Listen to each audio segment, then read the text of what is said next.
जिंदगी का कोई ठिकाना नहीं। जन्म के साथ साथ मृत्यु पीछे पीछे पीछे पीछे आ रहा है। इतना दुर्लभ जीवन होके भी हम हमेशा जीने वाले नहीं है। अजर अमर ध्रुव नित्य शाश्वत नहीं है।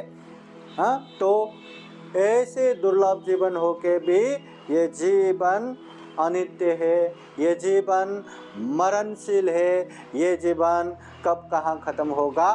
स्वागत है आप सभी का।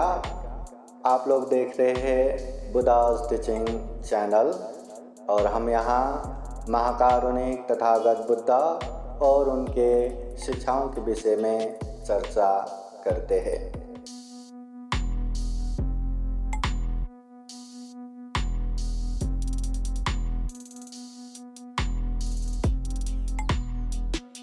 केचो मनुष्यपति लाभो केचो मच्चान जीवितं केचं सद्धम्म सवनं केचो बुद्धानोपादो उपत्तिया सहे वेदं मरणं आगतं सदा मरणत्थाय ओकाशं वदको व्यये सति सब्बपापस अकरणं कुशलसौपसम्पदा सचितपरियोदपनं एतं बुद्धानुशासनं।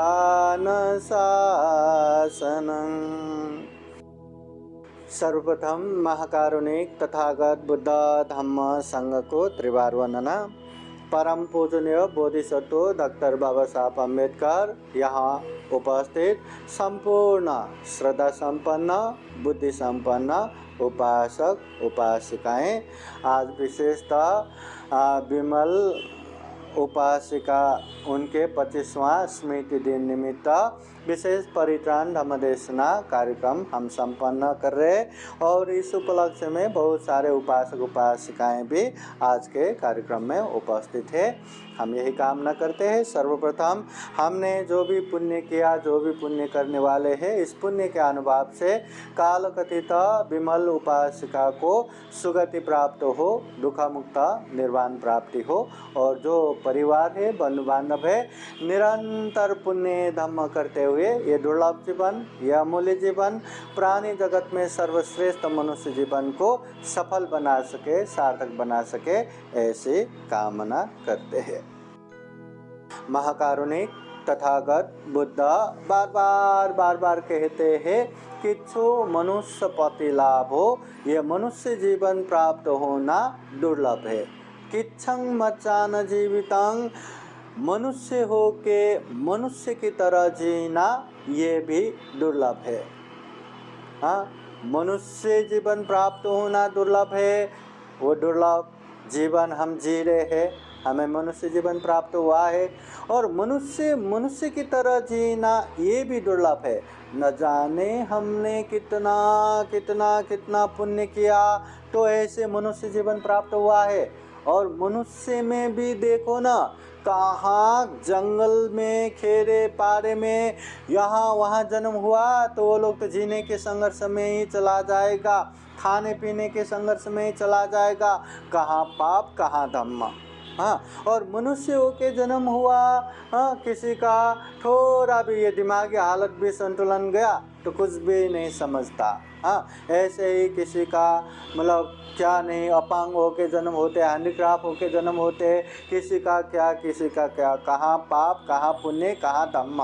हाँ, तो इतने दुर्लभ जीवन में भी अच्छा खासा अंग प्रत्यंग परिपूर्ण होके जन्म होना, उसमें भी दिमाग भी अच्छा होना, असंतुलन नहीं न होना, संतुलित होना, उसमें भी अच्छे परिवार में, जो बौद्ध परिवार हो, बुद्ध धम्म संघ के शरण जाने वाले परिवार हो, ऐसे परिवार में जन्म होना कितना दुर्लभ है, कितना दुर्लभ है। ये तो हमारी पुण्य हो गया, हमने बहुत सारा पुण्य करके आए, इसलिए इतना दुर्लभ जीवन हमें प्राप्त हुआ है। अब ये दुर्लभ जीवन में इंसान होके इंसान की तरह जीना ये भी दुर्लभ है। तथागत बुद्ध कहते हैं इंसान होके इंसान की तरह हर कोई जी रहा है ना, अच्छा खासा कपड़े पहन रहे, अच्छा खासा खाना खा रहे, घर में रह रहे, गाड़ी चढ़ रहे, ये तो इंसान की तरह ही जी रहे ना।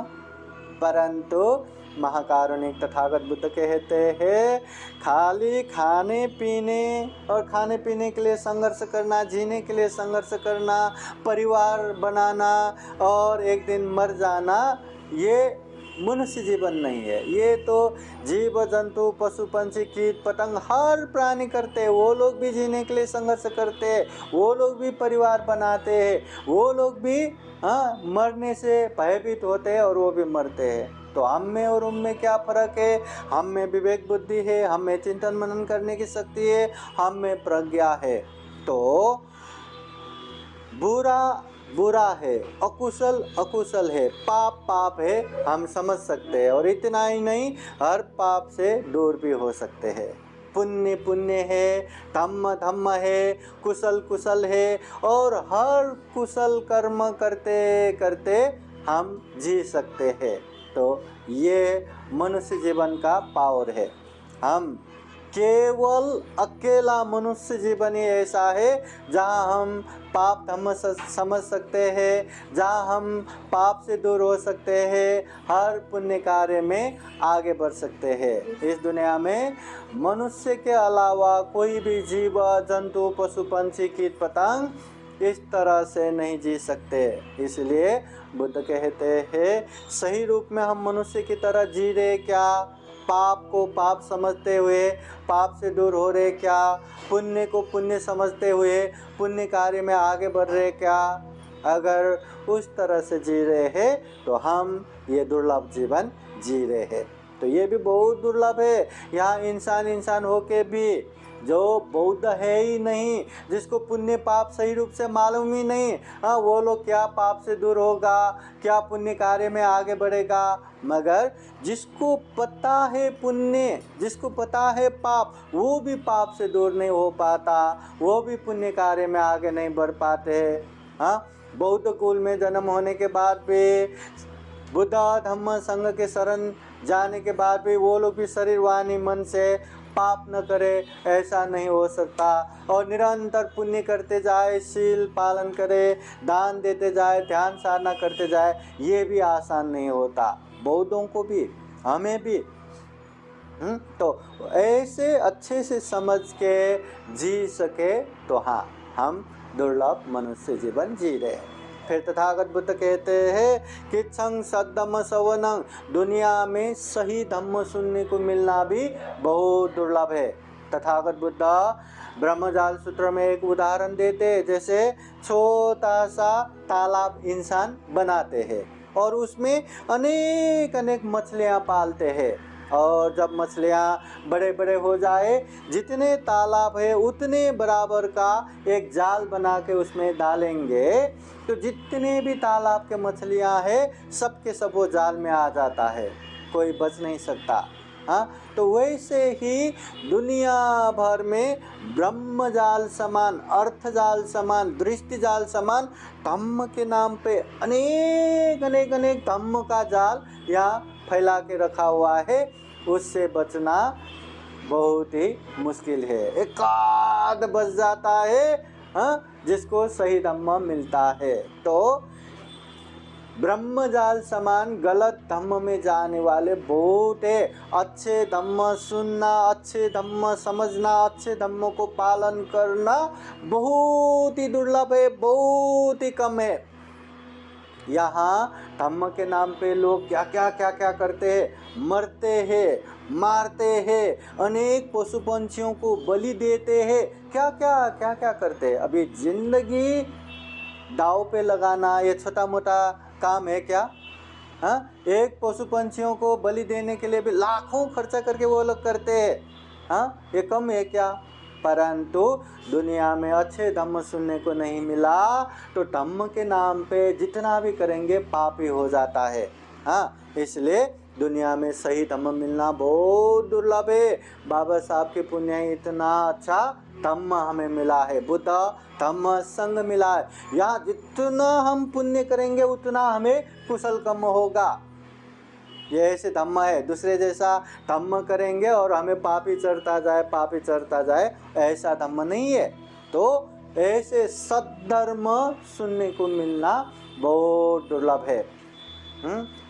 पहले पहले एक धम्मासुंद नामक एक राजा, इतने बड़े राज्य के सम्राट वो, परंतु एक दिन उसके मन में आता है अमृत धम्म सुनना है। तो दरबार में पूरा घोषणा करते, कोई तो आए जो मुझे अमृत धम्म सुनाए।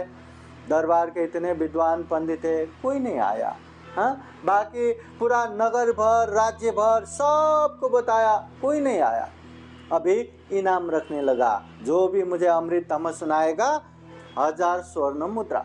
अमृत धम्म बोले तो एक गाथा, सब पाप सकरणं कुशल से उपसंपदा सचित परियोदपनं ये तंग बुद्धान शासनं। पाप न करना, पुण्य करना, चित्त परिशुद्ध करना, ये बुद्धों का शिक्षा है। ऐसे एक अमृत धम्म जो भी सुनाएगा उसको 1000 स्वर्ण मुद्रा। कोई नहीं आया, 2000 कोई नहीं आया, 5000 कोई नहीं आया। बढ़ाते बढ़ाते चलो, जिसने भी अमृत धम्म सुनाया उसको आधा राज्य, फिर भी कोई नहीं आया।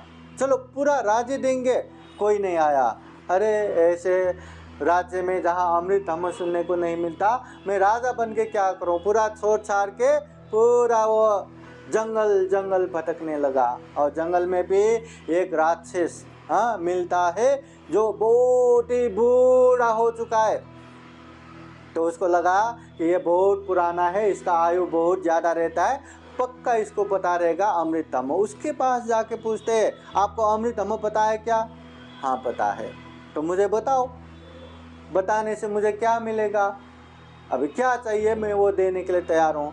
तो राक्षस बोलते हैं, मैं बहुत समय से भूखा हूँ, मुझे खाना चाहिए, पहले मैं तुम्हें खाऊंगा फिर बताऊंगा। अरे मुझे खाएंगे तो किसको बताएंगे, पहले मुझे बताओ फिर खाना है खाओ। नहीं, मुझे भूख लगा है। तो ठीक है, वो पत्थर के ऊपर राजा जाते, मैं पत्थर के ऊपर से तुम्हारे मुंह पे छलांग लगाऊंगा, तुम आ करके बैठना। ऊपर से कूदने के बाद मुंह तक पहुंचने तक जितना समय बचेगा बस उतना ही मुझे धर्म सुनाओ, मैं मरने के लिए तैयार हूँ। हाँ ठीक है। वो नीचे आ करके बैठते, वो पत्थर से छलांग लगाते हैं कि अब सुनाओ करके। मतलब धम्म सुनना इतना दुर्लभ है, वो भी सही धम्म। जो धम्म पालन करके पुण्य ही होगा, पाप से दूर होगा, मन के क्लेश निकाल के फेंकेगा, द्वेष दुरावन भावना को फेंक देगा, मोह को फेंक देगा, ऐसे सही धम्म सुनना बहुत बहुत ही दुर्लभ है। जान प्राण अर्पण करके भी ये धम्म सुनने को नहीं मिलता। ये तो हमें दुर्लभ जीवन मिला है, मनुष्य जीवन मिला है, और ये भी बुद्ध काल में हमारा जन्म हुआ, इसलिए हमें धम्म सुनने को मिला है। इसलिए ये धम्म सुनने को मिलना बहुत बड़ा पुण्य है। तथागत बुद्ध मंगल सूत्र में भी ये धम्म सुनना बहुत बड़ा उत्तम मंगल है, ऐसा कहते हैं। फिर किच्छु बुद्धान उपादो, बुद्ध का उत्पन्न होना भी दुर्लभ है। एक बुद्ध उत्पन्न हो गया तो वहाँ सैकड़ों हजारों नहीं, लाखों लाख अनगिनत प्राणी दुख मुक्त होते हैं। अभी हम भी श्रद्धावान बन रहे हैं, हम भी बुद्ध धम्म संघ के शरण जाते हैं, हम भी शिद्दत से ये कार्यक्रम ये वो कर ही रहे ना, कर रहे हैं ना। अभी फर्क क्या है, अगर स्वयं तथागत बुद्ध यहाँ सामने होता और तथागत बुद्ध के उपदेश सुनने को मिलता, क्या पता हम भी मार्ग फल में प्रतिष्ठित हो जाए, हम भी श्रोतापति सकेतागामी अनागामी अरहंती हो जाए। हाँ, परंतु बुद्ध नहीं है, बस हम धम्म किए जा रहे, पुण्य किए जा रहे, कब आएगा वो दुख मुक्ति पता नहीं, किए जा रहे। हाँ, तो बुद्ध का उत्पन्न होना इतना दुर्लभ रहता है। एक बुद्ध उत्पन्न होने के बाद अनगिनत प्राणी वहाँ दुख मुक्त हो सकते हैं। अभी हम बुद्ध के शरण जाके हम बौद्ध बने हैं। हाँ, बौद्ध बनने मात्र से हमारा कल्याण होगा क्या? होगा क्या? हाँ, बुद्ध के शरण जाने मात्र से हमारा कल्याण होगा क्या? नहीं। शांति के अग्रनायक तथागत बुद्ध, जिन्होंने शांति के मार्ग पर जीवन भर चला, लोगों के लिए एक आदर्श बना, परंतु घर घर में अगर झगड़ा हो रहा है, कलह हो रहा है, अशांति हो रहा है, तो हम कहाँ शरण ही तो गए ना, पालन कुछ भी नहीं हुआ। इसलिए बुद्ध के शरण जाने मात्र से, बुद्ध के शरण जाके बौद्ध बनने मात्र से हमारा कल्याण होने वाला नहीं है। सही मायने में हमें आचरण करना पड़ेगा, व्यवहार करना पड़ेगा, तब जाके जीवन में शांति होगा, कल्याण होगा। तो पहली बात, मनुष्य जीवन दुर्लभ है, ये बात ध्यान में रखिए। फिर तथागत बुद्ध कहते हैं, उपत्या सहवेदं मरणं आगतं सदा। हाँ, इस दुनिया में उत्पत्ति के साथ साथ विनाश पीछे पीछे आता है, जन्म के साथ साथ मृत्यु भी पीछे पीछे आता है। जैसे खुले मैदान में दिए जल रहे हैं, वैसे ही हमारा जीवन है। कब कहाँ से थोड़ा सा भी हवा आया, वो दिए बुझ जाता है। उसी तरह हमारा जीवन भी कब कहाँ कैसे ख़त्म होगा पता नहीं। अभी कुछ दिन पहले मंगल बोधि भंते जी के नातिन, जो 18-19 साल की थी, वो हॉस्टल में रह के अच्छा खासा पढ़ाई कर रहे थे। रात को चाय पीने के लिए गए और वापस आते आते रोड क्रॉस कर ही रहे थे, रोड ख़त्म ही हो रहा था, ट्रैवल्स ने ऐसे ठोका, पीछे के 2 जन, एक जन क्रिटिकल, एक जन मर ही गए। उनके नाती वहीं पे मर गए, है ना। कोई यहाँ चलते चलते मर जाते हैं, कोई यहाँ बैठे बैठे मर जाते हैं, हाँ, कोई यहाँ खड़े खड़े मर जाते हैं, कोई यहाँ लेटे लेटे मर जाते हैं। बहुत सारा देखते हैं ना, भाषण दे रहा है, स्पीच दे रहा है, वहीं पे हार्ट अटैक होके गया। कोई तो परिवार के साथ खाना खाने के लिए बैठे, अनेक तरह से पकवान मंगवाया और खाने के टाइम पे ऐसे गिर गया, मर गया। जिंदगी का कोई ठिकाना नहीं, जन्म के साथ साथ मृत्यु पीछे पीछे पीछे पीछे आ रहा है। इतना दुर्लभ जीवन होके भी हम हमेशा जीने वाले नहीं है, अजर अमर ध्रुव नित्य शाश्वत नहीं है। हाँ, तो ऐसे दुर्लभ जीवन होके भी ये जीवन अनित्य है, ये जीवन मरणशील है, ये जीवन कब कहाँ खत्म होगा पता ही नहीं। ध्रुवं में मरणं अध्रुवं में जीवितं। मरना निश्चित है, परंतु कब मरेंगे, कहाँ मरेंगे, काइच निश्चित नहीं, कुछ भी निश्चित नहीं। अगर निश्चित होता तो कितना अच्छा होता ना। चलो हमें 100 साल नहीं चाहिए, 80 साल नहीं, 80 भी नहीं तो 60 साल, चलो 50 साल भी अगर गारंटी जिएंगे, ऐसा पता चलता तो 10 साल तक हम अच्छे से खेल के मज़ा करेंगे, 20 साल तक पढ़ाई करेंगे, 30 साल तक परिवार सुख भोगेंगे और 40 साल तक परिवार के लिए पैसा वैसा कमाएंगे। लास्ट अंतिम 10 साल 40 से 50 साल मैं सिर्फ पुण्य ही करूँगा, धम्म ही करूँगा, मैं दान दूंगा, मैं शील पालन करूँगा, मैं ध्यान साधना करूँगा, पुण्य ही पुण्य करूँगा। ऐसे हम एक शेड्यूल बना सकते थे, परंतु ज़िंदगी का कोई ठिकाना नहीं ना। 50 साल जीने वाले को लगता है अभी मैं 100 साल जीऊँगा। हाँ, 70 साल होने के बाद भी मरना है, ये बात तो ख्याल ही नहीं आता। मैं 100 साल जीऊँगा और आगे मुझे कुछ नहीं होने वाला, मैं और जीऊँगा और जीऊँगा। और इसके चलते चलते पुण्य करो ना, नंतर करो ना, है ना, बाद में करेंगे ना, अभी समय है ना, बाद में करेंगे, बाद में करेंगे, बाद में करेंगे, बाद में करेंगे, वो बाद में आता ही नहीं। हाँ, मरने के समय में ऐसे लोग इतना तड़प तड़प के मरते हैं, अरे मैंने पुण्य किया ही नहीं, मुझे ऐसा पुण्य करना था, मुझे वैसा पुण्य करना था, मुझे ऐसा ऐसा करेंगे करके मैंने इतना पैसा बचा के रखा, अब मैं मरने वाला हूँ। इतना तड़प तड़प के मरते हैं अंतिम समय में। हाँ, अच्छे पुण्य याद करते करते शांति से मरेंगे तो वैसा ही तरंग उत्पन्न होता है, वैसा ही गति होता है। और अंतिम समय में गलत गलत चीज़ें याद करके तरप तरप के खिच होके मरना पड़े तो वैसा ही तरंग उत्पन्न होता है और वैसे ही जगह पे खींचे चले जाते हैं। इसलिए हमें खूब पुण्य करना चाहिए, धम्म करना चाहिए। बुद्ध कहते हैं ऐसा जियो कि हम एक दिन में ही मर सकते हैं, ऐसा याद करते करते पुण्य करते रहो, धम्म करते रहो, पाप से दूर होते रहो।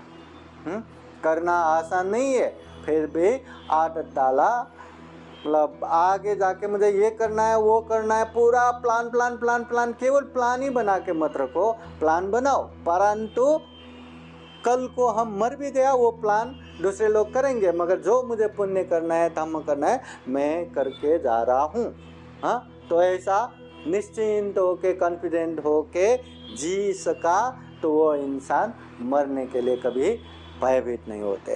क्योंकि अच्छे लोगों के लिए, पुण्यवान लोगों के लिए मरना कोई सजा नहीं, वो तो प्रमोशन है ना। अभी किसी को प्रमोशन मिल रहा है, वो थोड़ी ना भयभीत होगा, थोड़ी ना डर के बैठेगा। इसलिए जिसको जीना आ गया उसको मरना आ गया।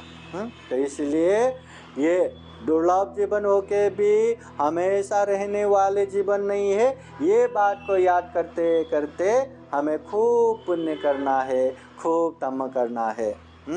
जिस तरह महाकारुणिक तथागत बुद्ध बनने के बाद गांव, नगर, जनपद, देश देशांतर चारिका करते हुए खूब उपदेश दिए। धम्म और विनय जो तथागत बुद्ध उपदेश देते हैं, आज के समय में त्रिपिटक ग्रंथ के रूप में संग्रहित है। सुत्त पिटक, विनय पिटक, अभिधम्म पिटक। वो त्रिपिटक में तथागत बुद्ध के 84,000 धम्म स्कंद, 84,000 धम्म देशना संग्रहित है। इतने विशाल, इतना अथाह बुद्धवाणी है। हाँ, तो तथागत बुद्ध को सारे बुद्धवाणी को संक्षिप्त में कहते हैं 3 बातें। क्या? सब पाप सकरणं, जितने भी पाप है, गलत है, अकुशल है, वो मत करो, पाप मत करो। क्योंकि पाप पाप है, पाप करने वाले को दुख अशांति आएगा, खुद का भी हानि, अपनों का भी हानि, इसलिए पाप मत करो। कुशल से उपसंपदा, जो कुशल है, पुण्य है, धम्म है, वो करो। पुण्य करने से ही सुख शांति आएगा, अभी भी, बीच में भी, अंत में भी। इसलिए पुण्य करो। हाँ, पाप मत करो, पुण्य करो। ये हमें अच्छे से पता है। न जाने कितने कितने धम्म देशना सुनते हैं, हर धम्म देशना में यही बातें आते हैं। और हर बच्चे, हर जवान, हर वृद्ध, सभी को ये बात स्पष्ट रूप से पता है, पाप नहीं करना, पुण्य करना, सबको पता है। परंतु हम सही में पाप से दूर हो रहे, सही में हम पुण्य कर रहे, ये किसी को पता नहीं। क्या हम पाप है करके पाप से दूर हो रहे? क्या हो पा रहे?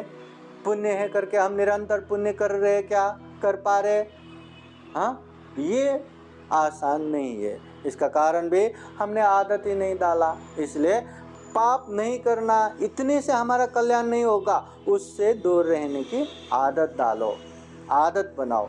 और पुण्य करने से हमारा कल्याण होगा, तो पुण्य भी करते जाने की आदत बनाओ। जितना आदत बनाएंगे ना, उतना ही हमारा कल्याण होगा। इसलिए पाप नहीं करना, पुण्य करना। और तीसरी बात तथागत बुद्ध कहते हैं सचित परियोदपनं, अपने चित्त को परिशुद्ध रखना। क्योंकि बुद्ध कहते हैं मन प्रमुख है, मन से ही सभी व्याप्त हो रहा है, मन ही श्रेष्ठ है। हाँ, इसलिए मन संयमित रहा तो शरीर से भी हम अच्छा करते रहेंगे, वाणी से भी अच्छा बोलते रहेंगे। अगर मन अशुद्ध नहीं रहा ना, मन ही संयमित नहीं रहा, तो मुंह से कितना भी अच्छा बोलने के लिए करो, फिर भी मन में ही दूषित है ना, वो दूषित आ ही जाएगा। वाणी से भी कितना हम अच्छा बोलने की अभ्यास करो, कितना भी बोलने के लिए मेहनत करो, फिर भी मन अशुद्ध है तो वाणी से भी अशुद्ध निकल ही जाएगा।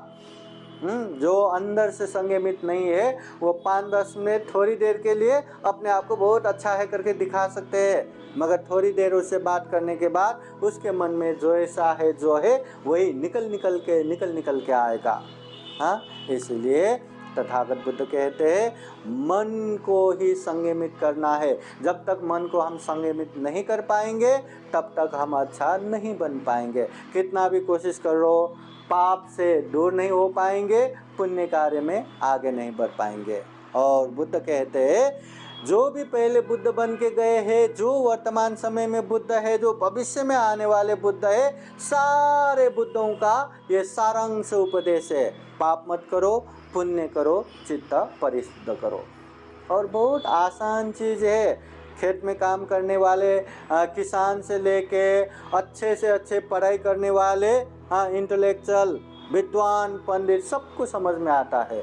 जो पाप है उसे नहीं करना, जो पुण्य है उसे करते जाना और चित्त को परिशुद्ध करना। ये 3 बात अच्छे से ध्यान में रखते हुए हम जीवन यापन करेंगे तो हमारा खूब खूब कल्याण होगा। देखिए, ये जीवन दुर्लभ है, दुर्लभ जीवन होके भी हमेशा रहने वाले ये जीवन नहीं है। इसलिए जितना हो सके उतना हमें पाप से दूर होना ही है, पुण्य में आगे बढ़ना ही है, और जितना हो सके चित्त को परिशुद्ध करना है। इसी में हमारा कल्याण है। बाकी तो सब मोह माया है। कितना भी आप पढ़ लिख लो, हाँ, आपका डिग्री इतना बंडल का बंडल डिग्री होने दो, मरने के बाद कोई उसका यूज नहीं है। आप खूब सारा पैसा कमाओ, अनगिनत आपके पास पैसा रहने दो, मरने के बाद यहीं के यहीं।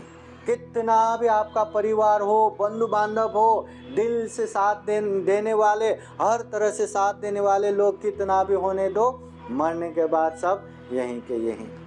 अपने शरीर को भी कितना भी अच्छा बना के रखो, कितना भी तंदुरुस्त बना के रखो, बलवान बना के रखो, रूपवान बना के रखो, ये शरीर भी यहीं के यहीं। निरंतर साथ देने वाला कुछ भी नहीं, निरंतर आने वाला एक ही है कर्म।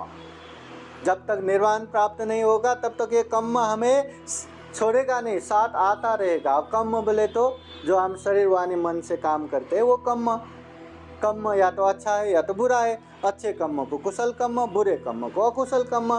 कुशल कर्म करेंगे तो उसका परिणाम अच्छा ही आएगा, अकुशल कर्म करेंगे तो उसका परिणाम बुरा ही आएगा।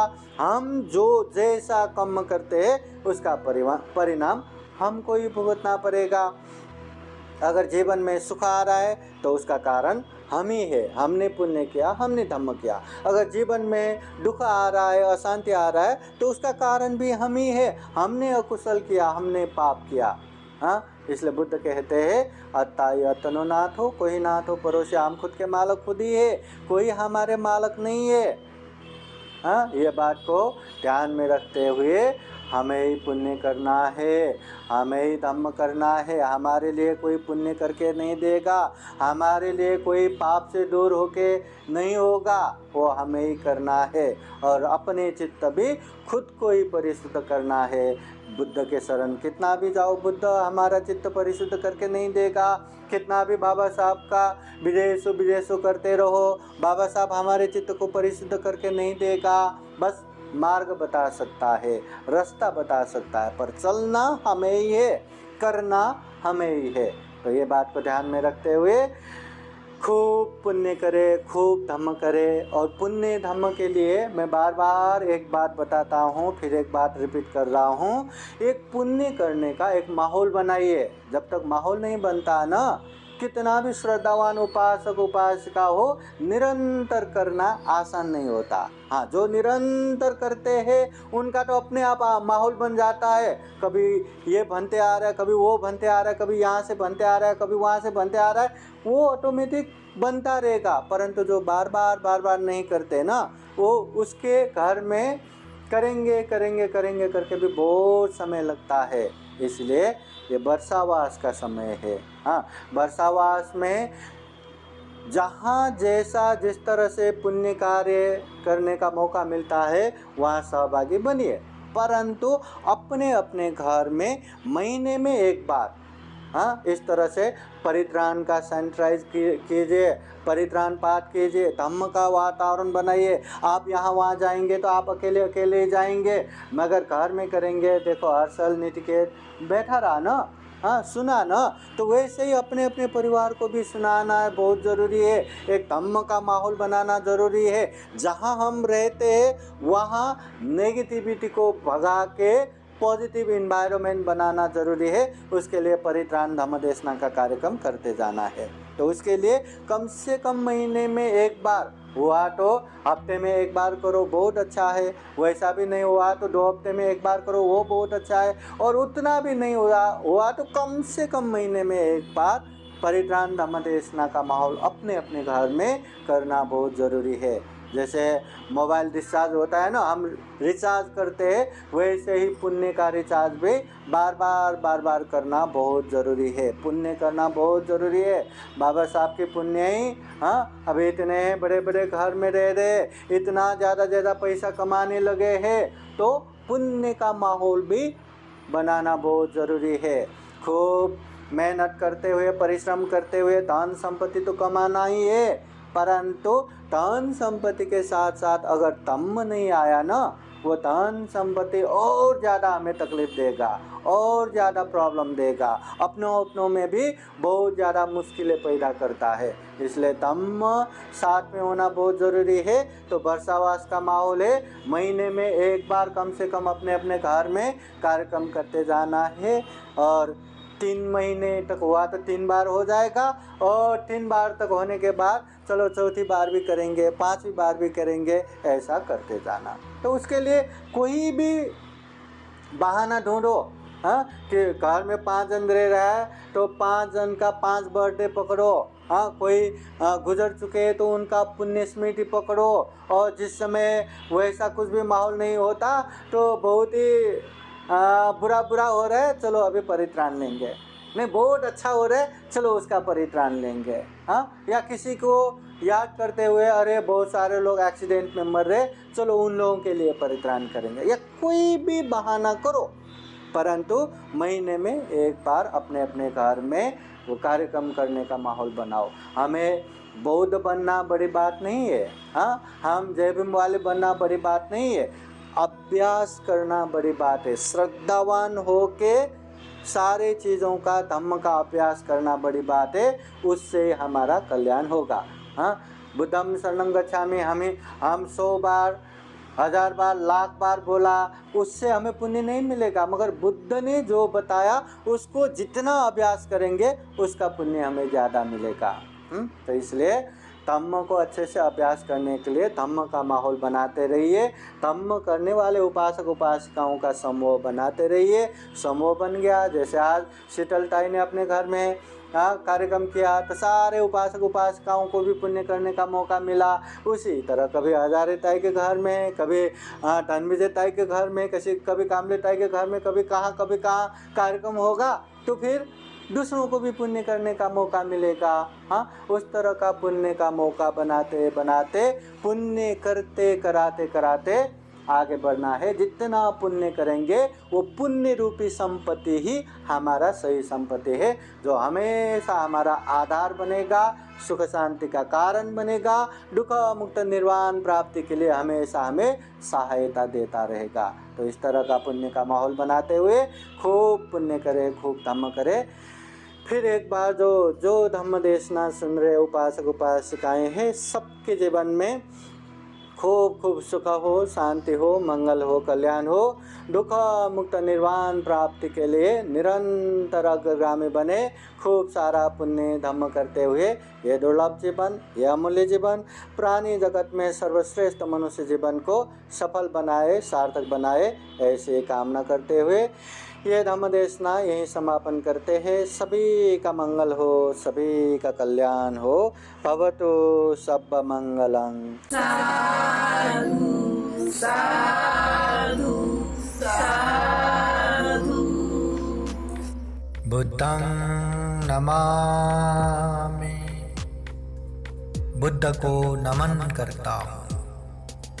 धम्मं नमामि, धम्म को नमन करता हूँ। संघं नमामि, संघ को नमन करता हूँ।